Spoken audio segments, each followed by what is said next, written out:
Yo YouTube, comment ça va aujourd'hui? Ici Calbel, on se retrouve pour une nouvelle vidéo dans laquelle nous allons parler de la caméra de poche de DJI, la DJI Pocket 2. Cette petite caméra promet monts et merveilles. Nous allons donc vérifier dans cette vidéo si elle tient toutes ses promesses. Vous êtes curieux? Donc c'est parti, n'attendons plus que la vidéo commence.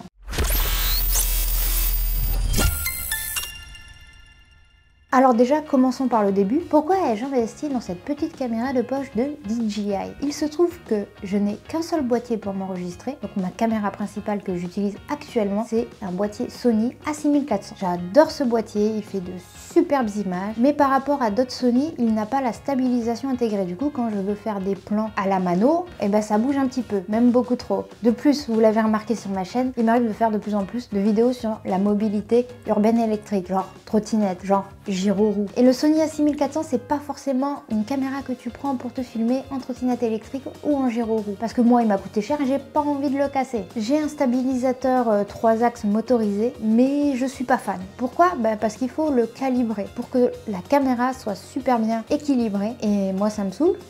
Ça se joue au millimètre près et j'ai zéro patience là-dessus. C'est donc pour toutes ces raisons que je cherchais une caméra qui pouvait être portative, que je pouvais accrocher un peu partout et qui était stabilisée. La Pocket 2 n'est pas sortie hier, mais elle me faisait de l'œil depuis pas mal de temps. C'est pour ça que j'ai sauté le pas et que j'ai investi dans cette petite caméra. Personnellement, j'ai acheté le pack simple de DJI parce qu'il existe deux packs pour cette petite caméra. Une à 369 €, donc celui que j'ai acheté, et un pack créateur à 509 €. Dans le pack créateur, tu vas avoir un peu plus d'accessoires que dans le pack classique. D'un point de vue design et prise en main, cette DJI Pocket 2 nous arrive dans une toute petite boîte.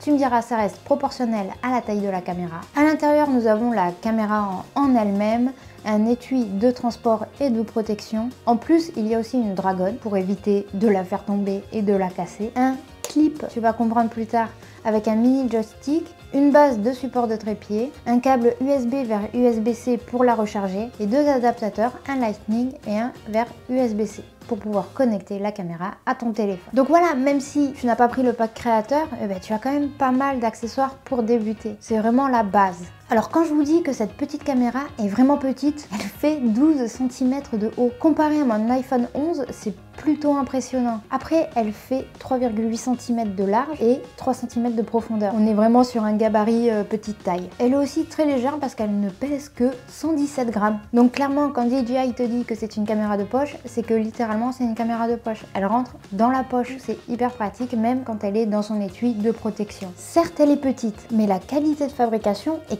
clairement au rendez-vous. Le système de stabilisation est intégré ici dans le châssis en métal. C'est du solide. Ouais, c'est du solide, va pas tirer dessus. Le corps, lui, est en plastique, mais niveau définition, il n'y a absolument rien à dire. Quand tu l'as en main, tu sens que c'est un produit de type qualitatif. Sur le corps, on a un grip un peu texturé qui permet de ne pas faire tomber la caméra, tout simplement. Quand on fait le tour du propriétaire, on remarque qu'elle a un petit écran, juste ici. C'est un écran de 1 pouce. Tu peux voir ce que tu filmes, mais pas dans les détails. Je trouve que pour sa taille, c'est un écran plutôt réactif, fluide et assez lumineux. Juste en dessous, on a un petit connecteur, juste ici, qui va te permettre de mettre les fameux clips dont je te parlais tout à l'heure. Il y en a un, c'est le joystick. Du coup, tu le mets et tu vas pouvoir contrôler l'angle de la caméra directement avec le joystick. Et juste à côté, tu as un petit bouton qui va te permettre de choisir le mode de stabilisation. Tu en as 3. Il y a soit tu bloques tous les axes et là, c'est bloqué. Soit il y a le mode FPV, donc First Person Vision, donc en mode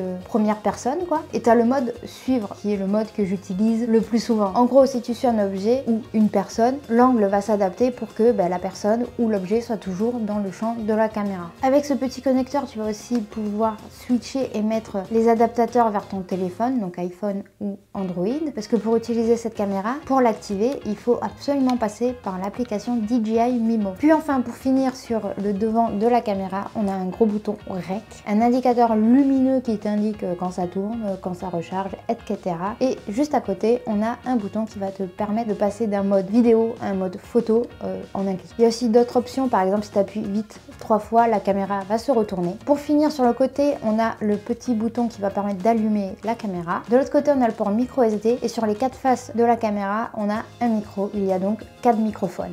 En dessous, on a un port USB-C tout simplement pour la charger. Et moi, j'ai changé la base, j'ai mis directement celle où tu peux mettre l'adaptateur trépied. DJI annonce une autonomie de 140 minutes si tu filmes en 1080 24 images par seconde, ce qui est une autonomie plutôt intéressante pour une caméra de cette taille-là. Et elle se recharge en un peu plus d'1 heure. Donc d'un point de vue design et première prise en main, c'est une petite caméra qui est hyper intuitive et facile à utiliser. Je pense que même si tu n'as jamais utilisé de stabilisateur motorisé, tu comprends comment ça marche. C'est beaucoup trop intuitif. La prise en main se fait quasi instantanément. Comme je vous l'ai dit, une fois que tu reçois la caméra, il faut absolument la brancher à ton téléphone pour activer la dite caméra, ce que je trouve un peu dommage parce que en soi elle se suffit à elle-même, t'as pas forcément besoin d'un téléphone. Le joystick est directement là, donc tu peux contrôler directement l'angle de ta caméra, les mouvements de caméra. Donc au final, quand tu utilises, alors ça c'est mon avis personnel, l'application sur ton téléphone, c'est pour avoir une vision plus grosse parce que l'écran est relativement petit sur la caméra. Utiliser ton téléphone pour avoir un retour plus précis, faire des réglages, des ISO par exemple, etc.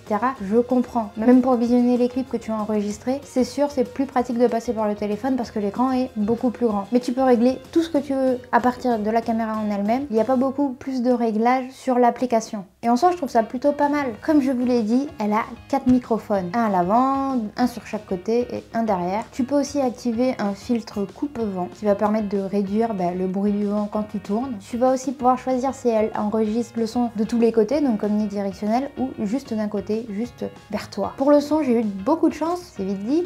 Mais à Toulouse, pour ceux qui ne savent pas, il y a énormément de vent et j'ai donc pu tester le son de la caméra avec énormément de vent. Je vous mets le clip. Là, on fait un test son avec énormément de vent. Je parle normalement, je sais pas si on va m'entendre. Et voilà, on fait un petit test. Écoutez, moi je trouve que c'est pas trop mal. On entend bien ma voix. Enfin, moi j'ai été plutôt bluffée par la qualité audio. Certes, ça ne sera jamais aussi bon qu'un micro-cravate par exemple, mais les microphones qu'il y a là-dedans, franchement, ils font super bien le job. Après avoir parlé de toutes ces caractéristiques, il est vraiment temps qu'on s'attaque à la qualité vidéo et photo de cette caméra, parce que c'est une caméra, c'est son objectif principal, c'est d'avoir de belles images. Elle a un grand capteur CMOS de 64 mégapixels et plus un capteur est grand, plus il va laisser rentrer de la lumière et donc mieux la qualité de l'image sera. D'un point de vue photo, par défaut, il va capturer en 16 mégapixels. Il faut donc aller dans les menus pour aller trouver du 64 mégapixels. Quand tu vas prendre une image en 16 mégapixels, il va utiliser la technique du pixel binding. Ça veut dire qu'il va compiler 4 pixels en un seul. C'est quelque chose, une technique qui est vraiment partout, par exemple dans les smartphones. L'objectif c'est un 20 mm avec une ouverture de 1,8. J'ai donc fait des tests photos avec cette DJI. J'ai pris évidemment le même sujet. J'ai fait une photo en 16 mégapixels et en 64 mégapixels. Il faut savoir que cette caméra a aussi un zoom x8 que je vous déconseille très fortement d'utiliser. Vraiment, de base, quand il y a un zoom numérique, il ne faut pas l'utiliser. Mais alors là, encore moins. Quand tu zoomes avec cette caméra, plus tu vas zoomer, plus ça va être lisse. C'est trop bizarre. Pour moi, si tu veux prendre une photo avec le DJI ou même filmer quelqu'un de plus près, tu t'approches. C'est une caméra stabilisée, pas besoin du zoom optique. Donc ça c'était pour la partie photo. Pour la partie vidéo, c'est pareil. Personnellement, je filme toujours en 1080 24 images par seconde parce que quand je filme en 4K, c'est surtout parce que je sais qu'en post-production, il va falloir que je recadre ou que je stabilise. Là, vu que c'est déjà stabilisé, je vous ai tourné 2 clips, un en 1080 24 images par seconde et un 4K 24 images par seconde. Avec cette caméra, il y a aussi la possibilité de filmer en HDR, donc haute définition. Tu vas aussi évidemment pouvoir tourner jusqu'à 60 fps. Donc là c'est pareil, j'ai filmé en 60 images par seconde en 1080 et en 4K. Donc ça c'est surtout pour faire des ralentis, ce genre de choses. Et il y a une ribambelle d'options vidéo de type time-lapse, hyperlapse, motion-lapse. L'option qui est la plus utile sur cette caméra, c'est le face tracking. Comme tu as pu le remarquer, quand tu l'allumes, elle se tourne directement vers toi. C'est clairement une caméra pour les vlogs. Et une fois qu'elle a repéré le visage, un petit carré va s'afficher, le face tracking est activé et elle va te suivre. Même tu lèves, elle se lève, tu baisses, elle se baisse.